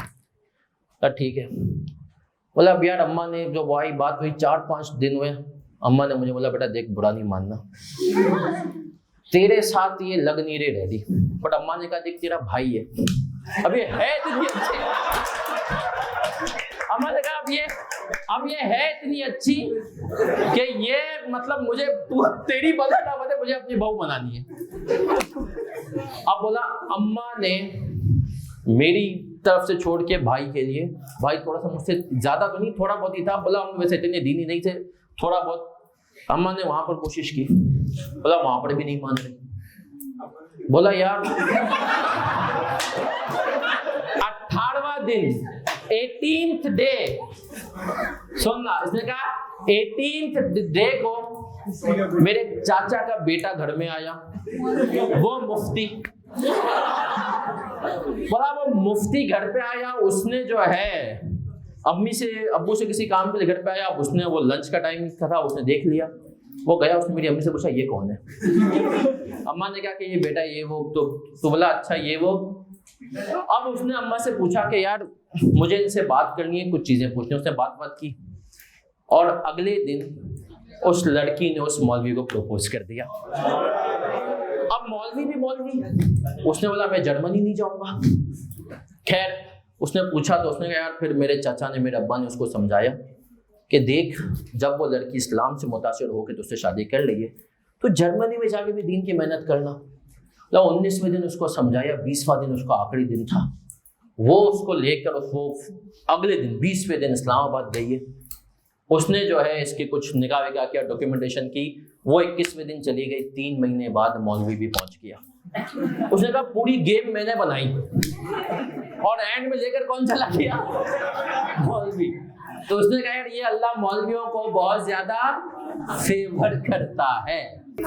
आ जाए सर, तो हम आगे आ रहे हैं। असफर एंड कंपनी वाला सवाल था हमारे सामने। सेल्स ट्रांजैक्शन थी 21 में year 4। Following transactions took place on 21 में year 4 when the spot rate was $1 is equals to 0.8 pounds। इसका मतलब यह है कि सर इस दिन हमने ये फैसला कर लिया कि हमारी करेंसी वीक है। अगर हमारी करेंसी वीक है तो हमारी करेंसी में अमाउंट होगा ज्यादा, है ना सर? अमाउंट क्या होगा? ज्यादा। तो आए सर, अगर हमारी करेंसी वीक है और पहले हम टारगेट करेंगे सेल्स ट्रांजैक्शन, तो हम आए 21 में ईयर 4, रिसीवेबल डेबिट करेंगे और सेल्स क्रेडिट कितने से? 96,000। अब हमने कहा ये है यूरोज में, क्योंकि हमारी करेंसी वीक है तो हमारी करेंसी में अमाउंट क्या होगा? ज्यादा। और वो ज्यादा कैसे होगा? डिवाइड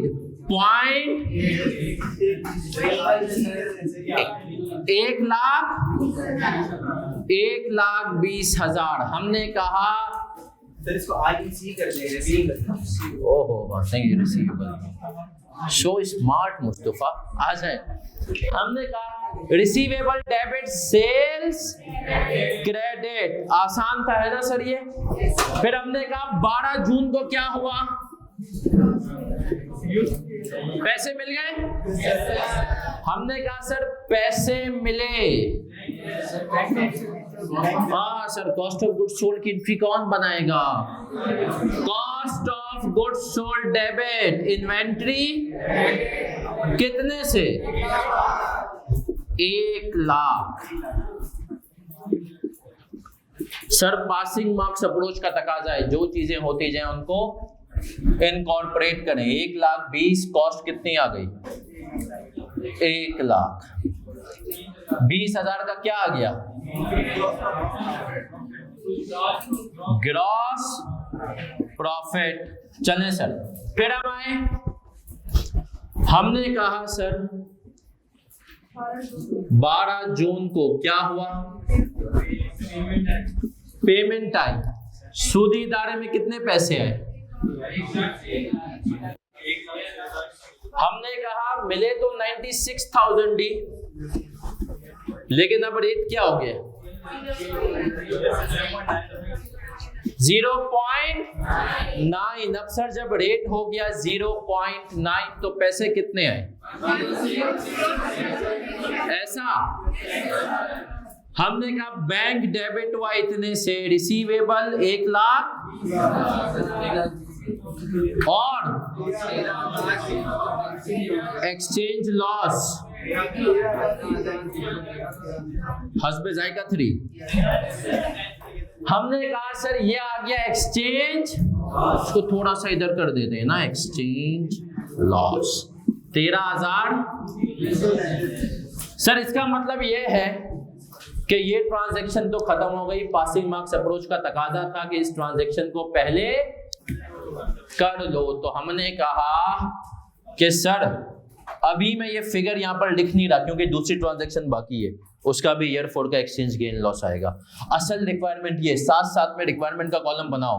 मैंने कहा एक मेरे पास एक्सचेंज लॉस की आ गई 13,000 की एंट्री, दूसरा हो सकता है परचेज ट्रांजैक्शन पे गेन भी आ जाए। सर क्या ये खत्म, क्लियर? सेल्स हुई, कॉस्ट ऑफ गुड्स सोल्ड ये। अब अगली चीज देखिए सर, पासिंग मार्क्स अप्रोच, यहां तक के तो नंबर लो भाई। हमने कहा परचेज ट्रांजैक्शन पे आएंगे। हमने मशीन खरीदी सर 21 मई को ही खरीदी। हमने कहा 21 में पीपी डेबिट पेबल कितने से 1 मिलियन डिवाइडेड बाई 8 कितना हो गया 1250,000। ये मशीन आ गई, ऐसा ही है। अब सर क्या हमने पेमेंट की? नो सर, 30 जून ईयर 4 को आए, यहां पर एक एंट्री बनेगी, दो एक डेप्रिसिएशन की, एक्सचेंज गेन लॉस की। आए सर आए,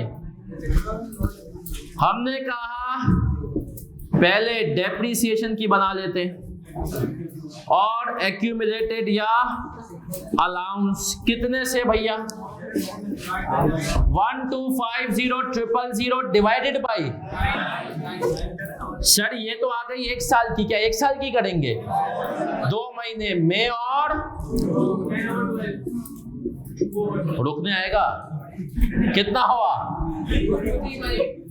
2-3।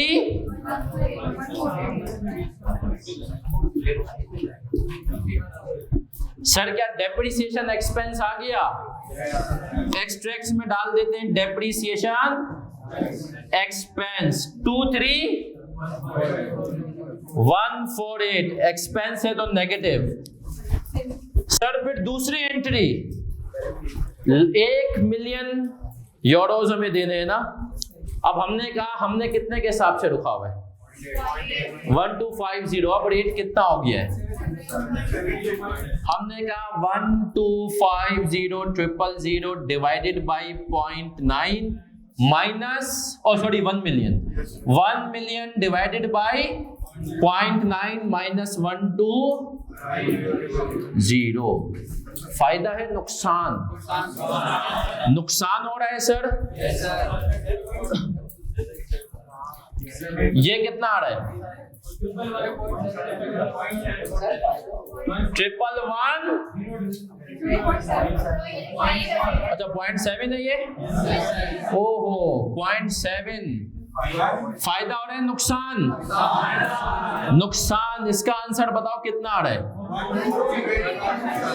1428 माइनस 12।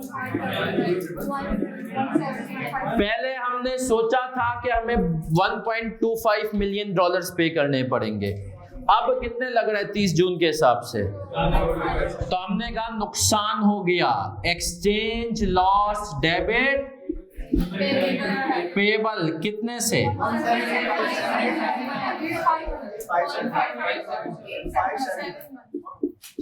चले सर, अब हमने कहा देखिए जो जो चीजें होती जा रही है ना, हम इसको साथ साथ ईयर को क्लोज करते जा रहे हैं।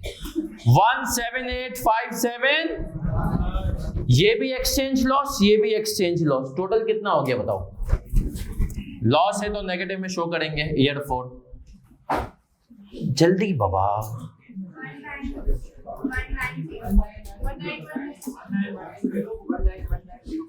ये हमने कहा एक्सचेंज लॉस हो गया, ईयर 4 कंप्लीट हुआ है ना सर। लेकिन इसकी कहानी क्या ईयर 4 तक ही है?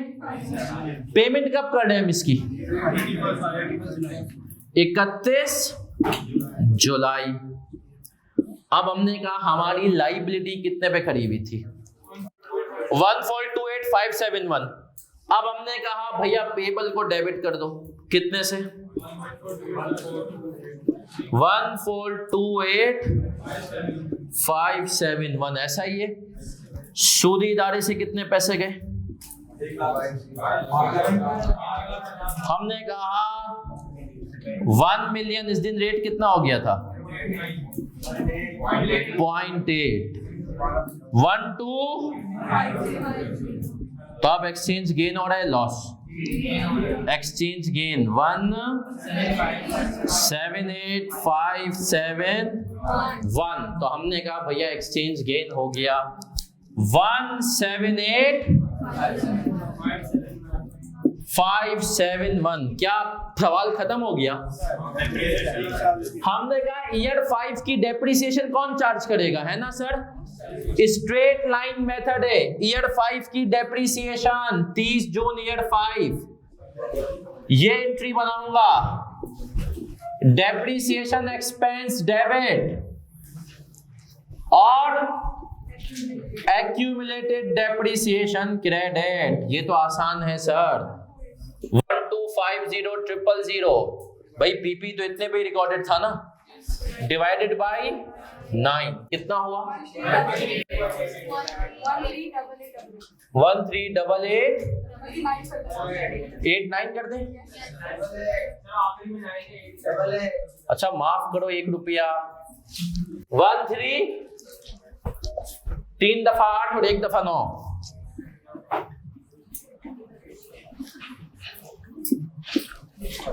किस कदर आसान सवालात हैं सर।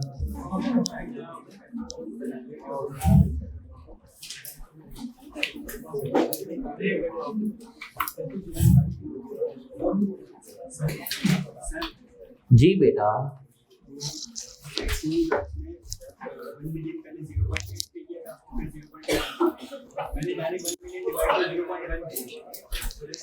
मैथमेटिकली गलत है सर। मैथ्स के रूल हैं, मल्टीप्लाई में डिफरेंस ले सकते हैं, डिवाइड में डिफरेंस नहीं ले सकते। मैथ्स को आपने हिला दिया सर। एक बच्चे का सवाल है, बच्चा एक सवाल पूछ रहा है सर। देखिए जैसे आप मल्टीप्लाई में तो आप करते थे ना कि डिफरेंस से ले लिया 79 97। यहां पर हम ये क्यों नहीं कर सकते कि 1 मिलियन डिवाइडेड बाय पहले 0.8 था, अब हो गया 0.7। सही है, आप ये क्यों नहीं कर सकते? सर वही नहीं आएगा, करके देखें। मैथ्स की वाट लग गई है ना सर। मैथ्स की क्या लग गई?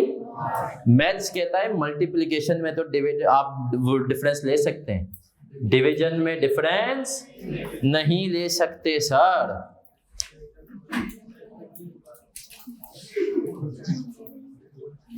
नहीं बेटा, एक मतलब पीपी की लाइफ 8.8 नहीं होगी। नहीं सर, स्ट्रेट लाइन पे तो देखें ना, स्ट्रेट लाइन डेप्रिसिएशन के 2 फॉर्मूले होते हैं ना।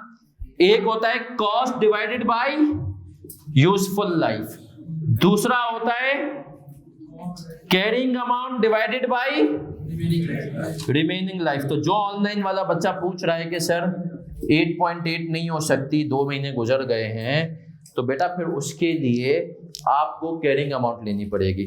1250 में से आपको एक ये डेप्रिसिएशन माइनस करनी पड़ेगी। चले सर बढ़े आगे। एक बच्चे का सवाल है सर, अगर सिर्फ हम ये चीजें शो ना करें, सिर्फ ये दोनों शो करें, चल सकता है? देखो जब उसने सवाल में कॉस्ट ऑफ गुड्स सोल्ड दे दी ना, तो इसका मतलब क्या है कि वो चाह रहा है कि तुम पूरी जो है वर्किंग शो करो, है ना सर। तो इसका मतलब है जब एग्जामिनर भैया कुछ कहें तो हमें उसकी बात को मान लेना चाहिए। मानने पे एक शेर याद आ गया। हार हो जाती है जब मान लिया जाता है। हार हो जाती है जब मान लिया जाता है। जीत तो तब होती है जब ठान लिया जाता है। आ जाए सर, तब आप लोग ठान लें कि अब आपको पढ़ाई करनी है। समझ नहीं रहा, सुन के अच्छा लगा। हाय,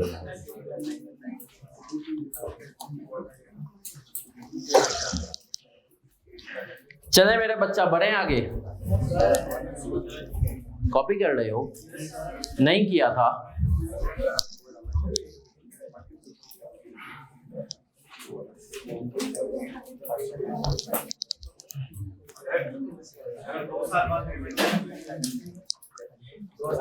सर 2 साल बाद पेमेंट है तो कोई मसला नहीं, हर साल एक्सचेंज गेन लॉस निकालोगे।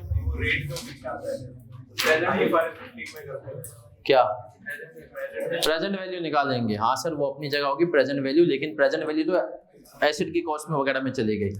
बाकी जो पेबल होगा और जो अनवाइंडिंग का इम्पैक्ट होगा वो लेंगे। टेंशन ना ले, IFRS 15 सिलेबस में है। IFRS 15 is in FAR2 now. हाँ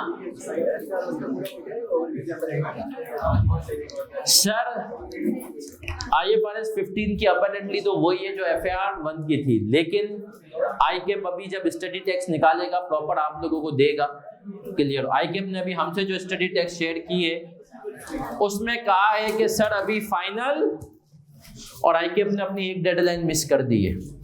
ICAP ने पहली डेट हमें कहा था हम बच्चों को दे देंगे 1 अक्टूबर को स्टडी टेक्स्ट, लेकिन ICAP उम्मीद है इसी हफ्ते में आपको दे देगा। टेंशन ना लें, ICAP is a good institution. आए सर, अब हम इस काबिल हैं क्या हम पास्ट पेपर का सवाल कर सकें? सर पेज नंबर 11 पे आ जाएं।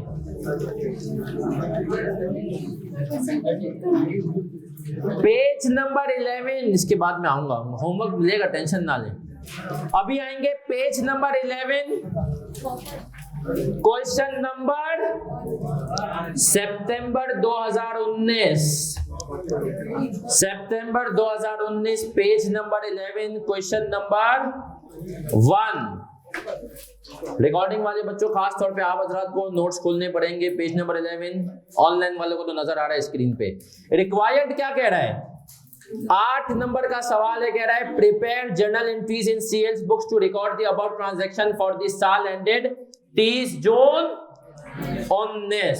Question number 1, copper limited. मैं क्यों पढ़ रहा हूं, तुम लोग खुद पढ़ो करो। सर आपके पास 8 नंबर का सवाल है और 7 मिनटें करने के लिए शुरू हो जाए। बहुत आसान है, 8 नंबर का सवाल करने के लिए 7 मिनट, गलती नहीं होनी चाहिए। हो भी जाए तो क्या होगा सर, लेकिन टाइम बाउंड करके करें सर सब। इस वक्त 5:44 हो रहे हैं, 5:51 51 तक आपको करना है। फिर हम 9 मिनट में अगर ये करेंगे तो क्लास ऑफ होगी ना 6 बजे, नहीं तो ऊपर जाएगी। जल्दी, कॉपर लिमिटेड।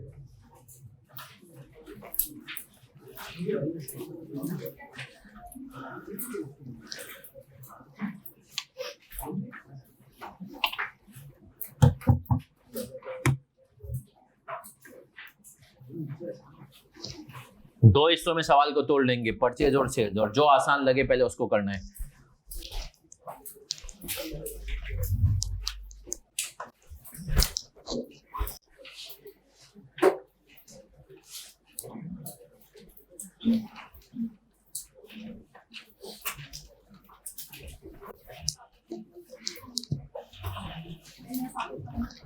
सिर्फ एंट्रीज बनानी है। चलिए सर सवाल पढ़ते हैं हम।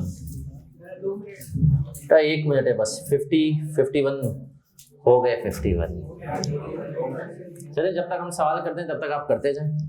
Prepare journal entries in CL books to record the above transactions for the साल ended 30 जून 19। सवाल goes like this.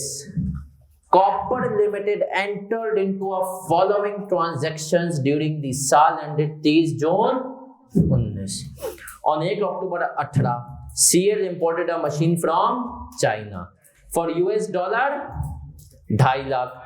Against 60% advance payment which was made on 1 July 18, remaining payment was made on 1 April 19। हमारा year and क्या है? 30 जून। तो हमने कहा कि भैया इस सवाल में हम आए और हमने मशीन तो इंपोर्ट कर ली 1 अक्टूबर को, है ना, कुछ नहीं बताया, तो 1 अक्टूबर कौन सी डेट होगी? जिस दिन मशीन आई या हम कहें शिपमेंट हुई, तो इस दिन हमें पीपी रिकॉर्ड करना पड़ेगा। ऐसा ही है, 60% एडवांस पेमेंट कर दिए 1 जुलाई को, बाकी कब करेंगे? 1 अप्रैल को। पहले हमने कहा ये ट्रांजैक्शन आसान थी, परचेस, तो इसी को टारगेट करते हैं। सेल्स के ऊपर जाएंगे, पर कब? बाद में। आए सर आए,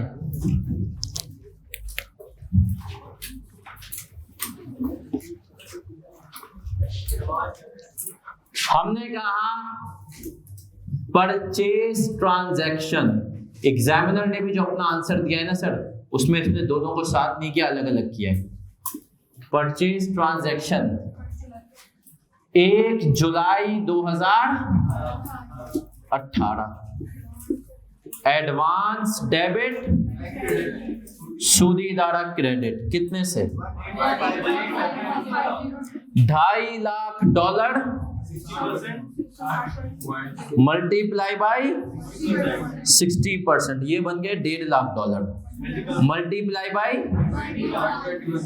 120, कितना हो गया? 18। ऐसा। चले सर, फिर हमने कहा 1 अक्टूबर, 1 अक्टूबर को इंपोर्ट करा ली, मतलब इस दिन रिस्क एंड रिवॉर्ड क्या हो गए? हमें ट्रांसफर हो गए। हमने कहा पीपी डेबिट एडवांस, एडवांस कितने से? और हमने कहा पेबल कितने से? 124। सर हमने कहा 40% ना, मतलब $1 लाख, ऐसा ही है। 40% कितने? उस दिन रेट कितना है?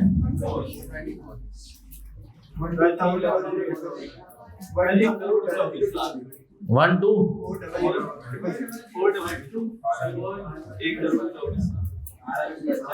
टोटल कितना हो गया? 30550000।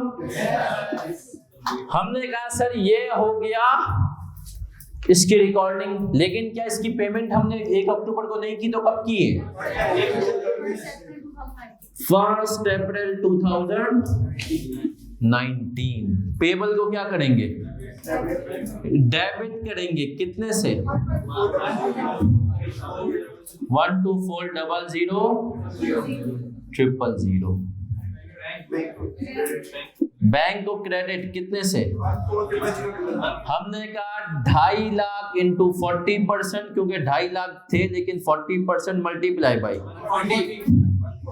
कितने से? ऐसा ही है। और हमने कहा एक्सचेंज 1 कितने लोगों ने 4 नंबर ले लिए? सही है सर, आ जाए, आसान था, पासिंग मार्क्स। अगली ट्रांजैक्शन किसकी? सर सेल्स की ट्रांजैक्शन में क्या मसला है? 25% पेमेंट बीच में दिलवा दी। आए मैथ्स, आए सर आए, मैथ्स का गेम में पढ़ते हैं। क्या कह रहा है ये शख्स? On 1 January 19 CL sold goods to Dubai based company for $40,000 on उधार। ठीक है, लेकिन बस फर्क क्या है? उधार एक साथ रिसीव नहीं हुआ, टुकड़ों में, 25% और 75। Sale received 25% amount on 1 April 19, however the remaining amount is still outstanding. remaining amount अभी भी क्या था? आउटस्टैंडिंग था। रेट्स आपको पता है 137, 140 और 163। हमसे 30 जून तक का पूछा है ना? आए सर, तो हमने कहा सबसे पहले 1 जनवरी 19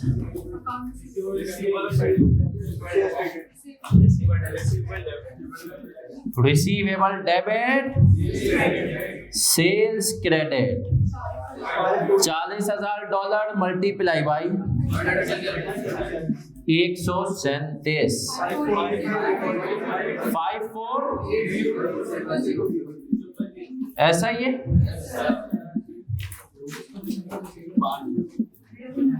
ये हमने कहा रिसीवेबल डेबिट और सेल्स। अब आए 1 अप्रैल, ये असल एंट्री है 2019। रुको जरा सर, बैंक में कितना पैसा आएगा? 40,000 का कितने %? भाई हमने कहा डॉलर के हिसाब से सामने वाला पे करेगा ना। 10,000 सही है सर। 10,000 मल्टीप्लाई बाई कितना हो? 1 पॉइंट। इधर रुकना, अभी सबकी तवज्जो इधर, कॉपी नहीं। बैंक में कितना आया? 40,000 का 25%, सामने 10,000 दिए ना। हमने रिसीवेबल कितना रिकॉर्ड किया था? अगर मैं इस रिसीवेबल का, इसको निकालने के 2 तरीके हैं। 5480,000 को मल्टीप्लाई कर दूं किससे? तो मैंने कहा इतने का रिसीवेबल मेरा कम हुआ है ना। कितना हुआ? 1,000,000। दूसरा तरीका क्या है भाई? मैं बोलूं यही काम करूं, 40,000 मैंने इसको रिकॉर्ड किया हुआ था 137 के रेट पे, है ना। तो मैं इस फिगर को यूं भी निकाल सकता था, या तो मैंने कहा जो रिकॉर्ड किया उसी को डायरेक्ट 25% ले लो। अलग अलग करना है तो डॉलर की अमाउंट 25%, ये रिकॉर्ड हुआ था 137 पे। गेन आ गया, लॉस कितना? सर मैंने आपको एक बात कही थी, इंपोर्टर वफादार है, एक्सपोर्टर। पहले रेट कितना था, अब कितना है? मुल्क की वाट लग रही है, इंपोर्टर खुश हो रहा है। क्यों खुश हो रहा है? क्योंकि उसको फायदा हो रहा है, उसको डॉलर मिलने हैं। तो उसने कहा हर मिलने वाले डॉलर पे जितने पैसे बने मेरा फायदा है ना। 30,000 के ऊपर अगर 10,000 के ऊपर 3 रुपए बने, मेरा कितने का फायदा हो गया? 30,000। इंपोर्टर कौन है? वफादार। इस बेचारे को पे करने हैं। क्या करने? पहले 124 का था, अब 140 का था। मुल्क की वाट लगी, इसकी भी लग गई। आए, अब हमने कहा सर 30 जून को आए, 30 जून 19। अब कितने डॉलर लेते हैं? 30,000। ऐसा ही है। मैंने कहा सर ये 30,000 मल्टीप्लाई बाय आज रेट क्या है? 163। कितना हो गया? 4890 आज मेरा रिसीवेबल हो गया है ना इतने का। और ये रिसीवेबल मेरे पास रिकॉर्ड कितने पे होगा? 5480,000 का 75% ले लूं तो कितना आ रहा है? ये 411। इसका मतलब है जो पहले मेरे 411,000 थे, अब वो पैसे कितने बन गए? तो फायदा हुआ, नुकसान? फायदा। रिसीवेबल डेबिट कितने से? 7 लाख। सर फ्रीलांसर्स कौन है? Exporter importer? एक्सपोर्टर। आजकल देखो फ्रीलांसर बड़े खुश हैं। एक भी जो बंदा तुम्हारे जाने फ्रीलांसर हो ना, वो कभी नहीं आवाज उठाएगा डॉलर का रेट महंगा हो। वो तो बोलते हैं होते चाहिए। मतलब मैं फ्रीलांसर्स को जानता हूँ, वो कहते हैं 250 रुपये हो जाए यार। सही है, हमें फायदा है। 1000 × 80, उसने कहा अगर मैं $1000 भी मेरी इनकम है, 80 रुपए बढ़ जाए डॉलर का रेट, अभी 170 है, 250। जी बेटा, हाँ इसकी बात कर रहे हैं, नहीं दिखाना जरूरी है। सेटलमेंट डेट है ना, जितना सेटल हो गया उसके ऊपर एक्सचेंज गेन लॉस बताओ। सेम आया, लेकिन हमने कहा हमें बताना है, जितना सेटल हुआ ना वो तो हमें बताना है। सर आज 25% मिल गया तो डॉलर में भी 25% कम करो, जो रिसीवेबल था उसका भी 25% कम करो। ऑनलाइन वाले बच्चों कितने लोगों ने पूरा सवाल सही किया? सही नहीं की, पहुंचे ही नहीं थे। सर 30 जून तक की इंक्रीज बनानी थी, ये सवाल था 8 नंबर का, और एग्जामिनर के कमेंट्स तकरीबन थे कि मेजॉरिटी बच्चे ने सही कर लिया, पासिंग मार्क्स ले लिए। इसका मतलब क्या है? और अब तक IAS 21 अफेक्टिवली इतना मुश्किल टेस्ट, लेकिन इसके अंदर मुश्किल होने की गुंजाइश बहुत है। चलें सर क्विकली इस सवाल का लर्निंग आउटकम लिख लें एक, और फिर इसको हम क्लास को ऑफ करेंगे। लर्निंग आउटकम लिखें, पार्शियल रिसीट ऑफ रिसीवेबल,